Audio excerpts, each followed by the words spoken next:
Why do I call diversity the death of everything? Sounds kind of dramatic, right? Maybe a little melodramatic. It's a little over the top. The death of everything. You're telling me everything's going to die? Well, yeah, everything actually is dying already, and it will continue dying. And it's not complicated. It's actually very straightforward and simple. Everyone understands it once you explain it to them. If I am starting a little village, starting my own little village, it's going to be 100 of us. I'm going to be king, of course, but either way, I'm going to start my own little village. And we're going to need people who are going to build the houses and build the pastures and tend the crops and collect the water and give us medical care and things like that.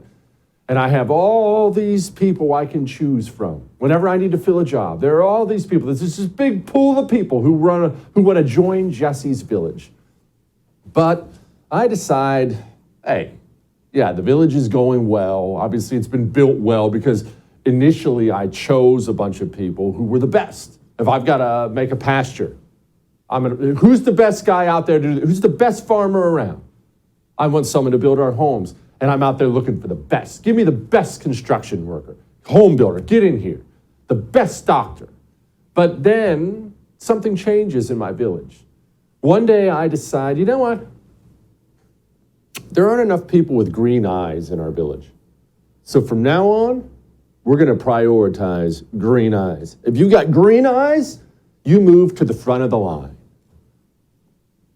How's the home building go from then on? Probably not right away, right? But over time, as I take this qualified guy and I say leave, and I take this qualified guy and I say leave, and I take this qualified guy and I say leave until I get to someone with green eyes, over time, what happens to the homes in my village? As I do this with my doctors, and that's happening here in America, and I have the best doctors lined up, and I say, no, your eyes are brown, get lost. Oh, no, your eyes are blue, gone. Until I get to one with green eyes. How long until my medical care just starts to die and go downhill?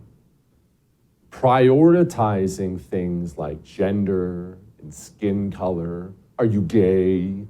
When you're trying to fill up a nation with qualified people, when you place a priority on that which does not matter, you will inevitably sacrifice what does matter. If we have officially moved, and we have officially moved from a merit-based society into a society that places huge amounts of emphasis on things that don't matter at all, well, everything's going to die. And it really is the death of everything. And that's what's so wild when you think about it. When you look around you, when you think about your day, I think about my day today. I woke up and breakfast with my sons. Maybe the stove breaks 10 years from now. Why? Maybe the stove manufacturer tossed all the merit-based people and he only wanted to hire gays. And so I get some below average gay person making my stove. It breaks when I have breakfast with my son. Maybe on the way as I drive them to school in the morning, maybe I have a blowout in one of my tires because whoever took over that tire company decided to we only women. And so a bunch of qualified men weren't there to make my tires, and then the tire blew out. Maybe someone gets hurt. Maybe a plane falls out of the sky. Maybe, God forbid, but me or someone I love, someone you love, maybe we have a brain tumor, and boy, it really needs to get out of there, and it's going to take only the best surgeon, except the surgeon in my area isn't the best surgeon. He was hired because he was black, and I die, or you die, or someone you love dies. The death of everything. Diversity is an evil word. It's a stupid thing to ever brag about, let alone prioritize. I don't care if I have a diverse studio here of producers. I don't give a crap what color any of them are, what gender any of them are. Show up and be the best or get gone. That's what I care about.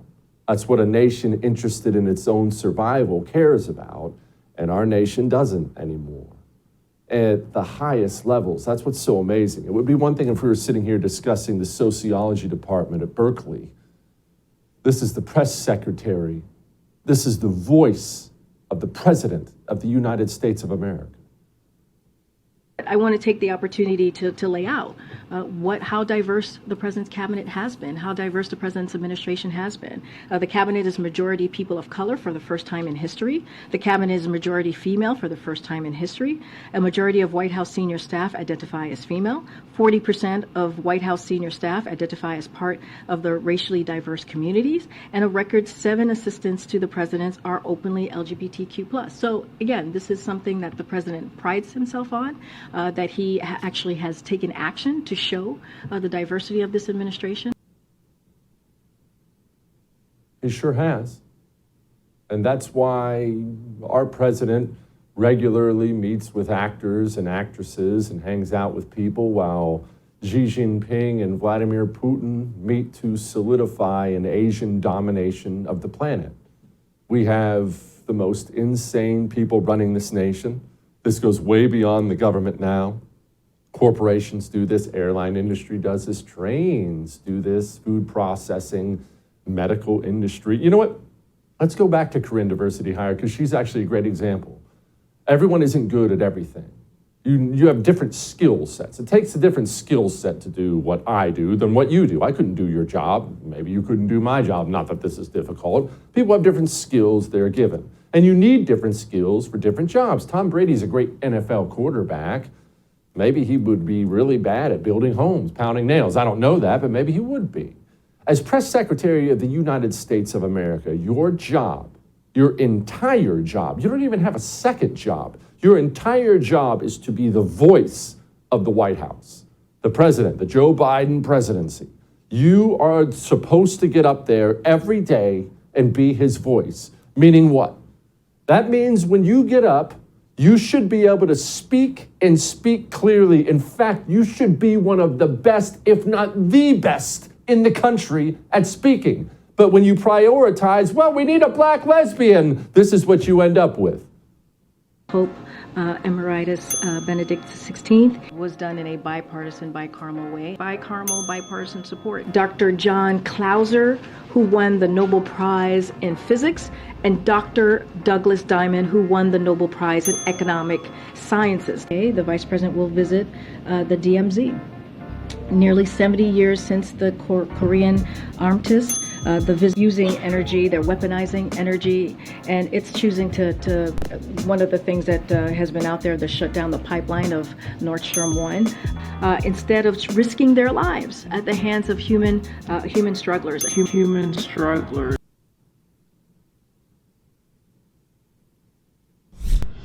Support the First TV today and get instant access to exclusive specials like Who is Ron DeSantis, the history of FBI scandals, and America's worst presidents. Visit thefirsttv.com/support or download the First TV app to become a supporter and start watching today.